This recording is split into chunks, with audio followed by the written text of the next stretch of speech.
Today, I'm going over the section in chapter 14 called The Happy Learner. The Holy Spirit needs a happy learner in whom his mission can be happily accomplished.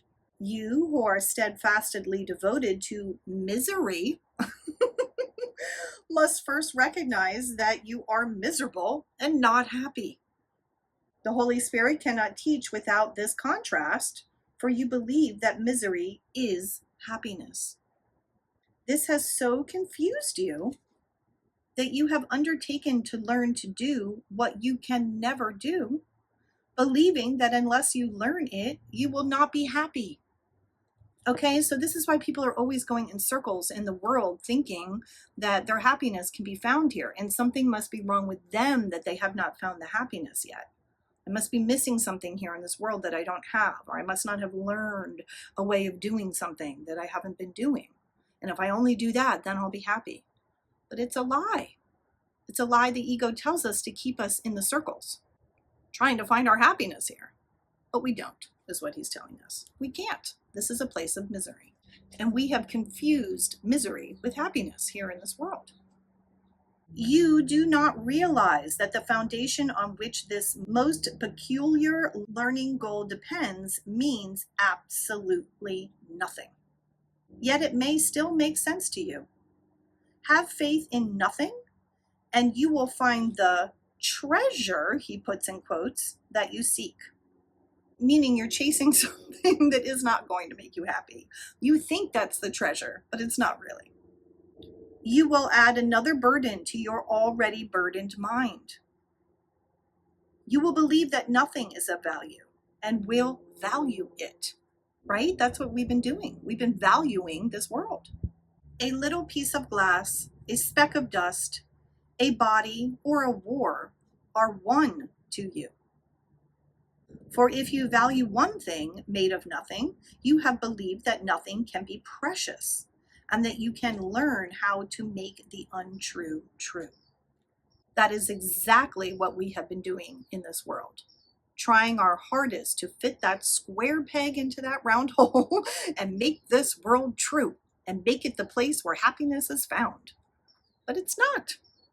And no one finds happiness here. What do we all find here? Death. And the reason he's saying that a piece of glass, a speck of dust, a body, or a war are all the same to us is because all of those things he named are nothing. And we have made all of them real. That's how they're all the same.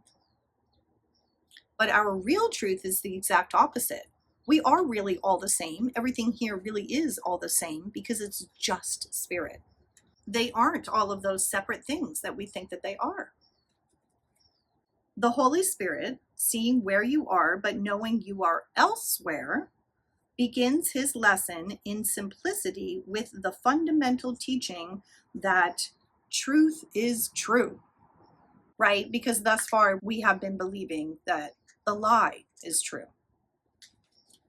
This is the hardest lesson you will ever learn. And in the end, the only one, right? We only have one problem and one solution. Our problem is that we are misperceiving who we truly are. And the one solution is to perceive correctly who we truly are, which is spirit. Simplicity is very difficult for twisted minds. That's us. We all have twisted minds because we're so confused. Therefore, the simplicity of our truth, which is that we are spirit, one, love, light, and only that, is really hard for us to understand because we are used to complexity, because that's how the ego keeps us trapped. So that's why simplicity is very difficult for twisted minds. Consider all the distortions you have made of nothing, all the strange forms and feelings and actions and reactions that you have woven out of it. So he's pointing out to us all of this life that we think we're living here is actually nothing. Nothing is happening. There's nothing here. We are doing nothing. Nothing is so alien to you as the simple truth. And nothing are you less inclined to listen to. Right? We don't want to hear the truth. because that takes our ego away. That takes our specialness away. That takes all the things we believe we're doing and accomplishing in this world away. We don't want that. So that's why we are not inclined to listen. The contrast between what is true and what is not is perfectly apparent. Yet you do not see it. The simple and the obvious are not apparent to those who would make palaces and royal robes of nothing, believing they are kings with golden crowns because of them. That's what the ego does. The ego thinks it's king, and it is wearing a golden crown within this world where it is accomplishing so much, doing so many things. So we're so busy being filled with our grandiosity as an ego, we are missing this simple truth of our grandeur, which is being one with one another in God. All this the Holy Spirit sees and teaches simply that all this is not true. To those unhappy learners who would teach themselves nothing and delude themselves into believing that it is not nothing, the Holy Spirit says with steadfast quietness. So this bit here that Holy Spirit is about to tell us is in all italics and separated from the rest of the paragraph so that it really sinks in. The truth is true.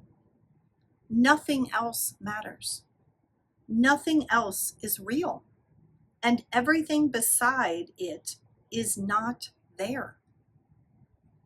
Let me make the one distinction for you that you cannot make, but need to learn. Your faith in nothing is deceiving you. Offer your faith to me, and I will place it gently in the holy place where it belongs. You will find no deception there, but only the simple truth. And you will love it because you will understand it. So that's a beautiful way of Holy Spirit telling us to give our mind over to Holy Spirit for cleansing so that we can learn our truth. Like you, the Holy Spirit did not make truth. Like God, he knows it to be true.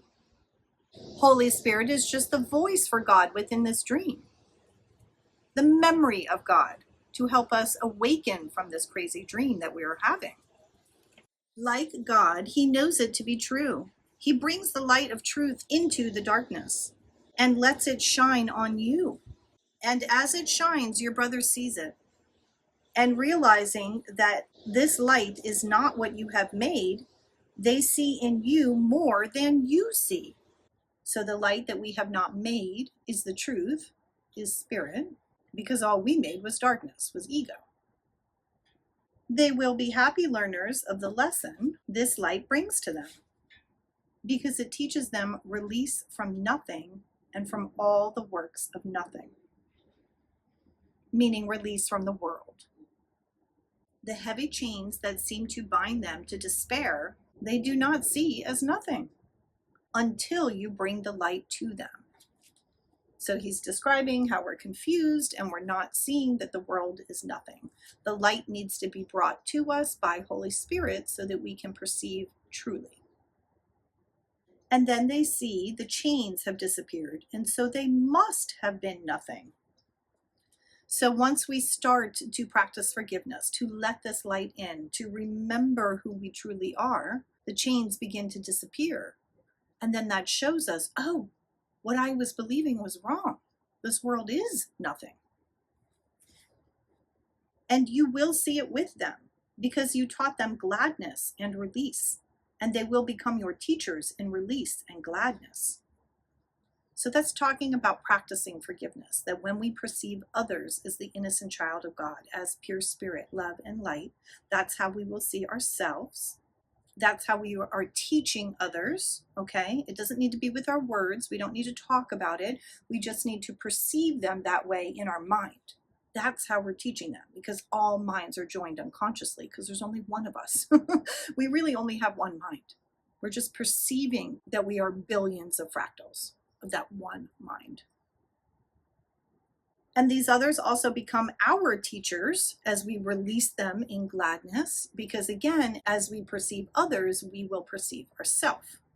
When you teach anyone that truth is true, you learn it with him. Okay, again, it's happening at the same time. Whatever you perceive others as is what you're going to be perceiving yourself as. That's why we are learning it with him when we practice forgiveness. And so you learn that what seemed hardest was the easiest, right? When we first start to try to practice and learn this course, it can seem really hard because we're so used to thinking about the world from the ego's perspective.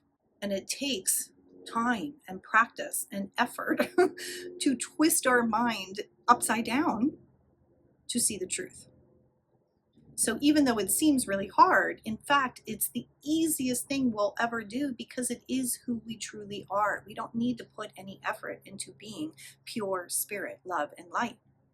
We don't need to try.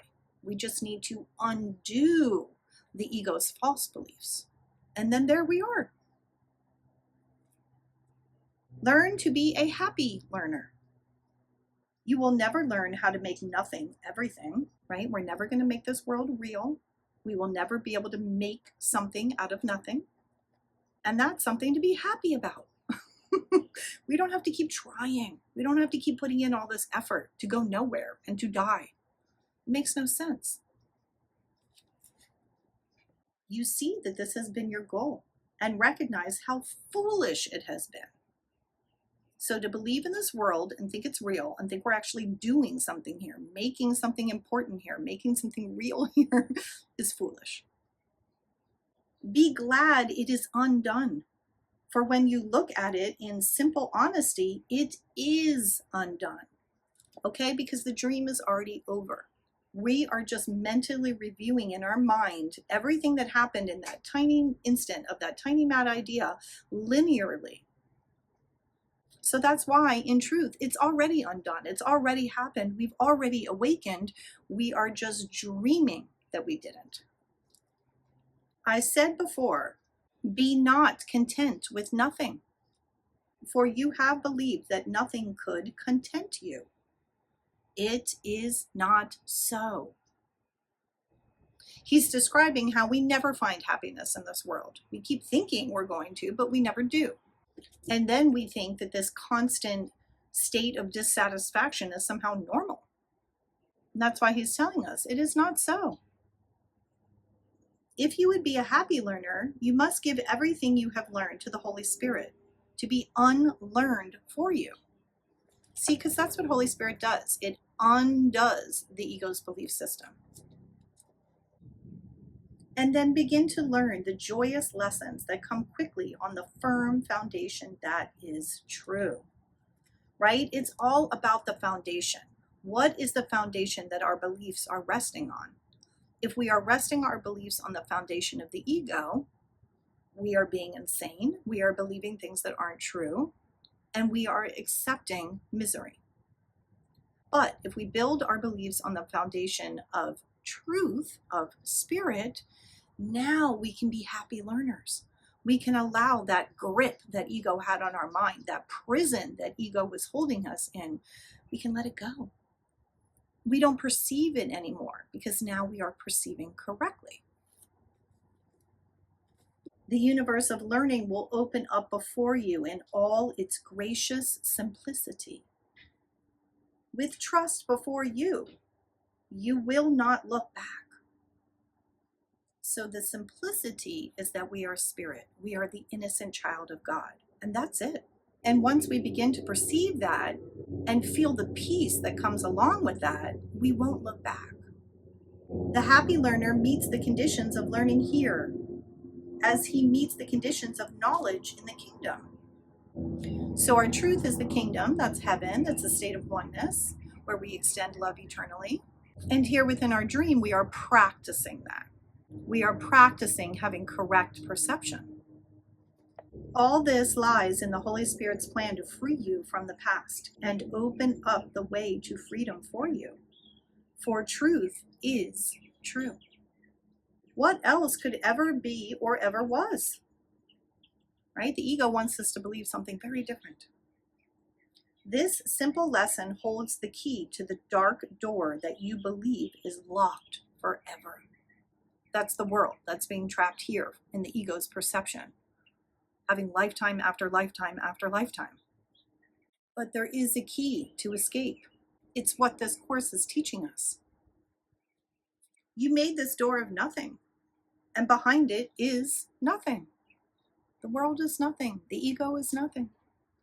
The key is only the light that shines away the shapes and forms and fears of nothing. Because this world is made of darkness. So when Holy Spirit shines its light, the nothingness disappears. Accept this key to freedom from the hands of Christ who gives it to you, and that you may join him in the holy task of bringing light. For like your brother, you do not realize the light has come and freed you from the sleep of darkness. Holy Spirit is the light that has come to free us from our sleep of darkness. Believing in the world, believing the ego, is the sleep of darkness.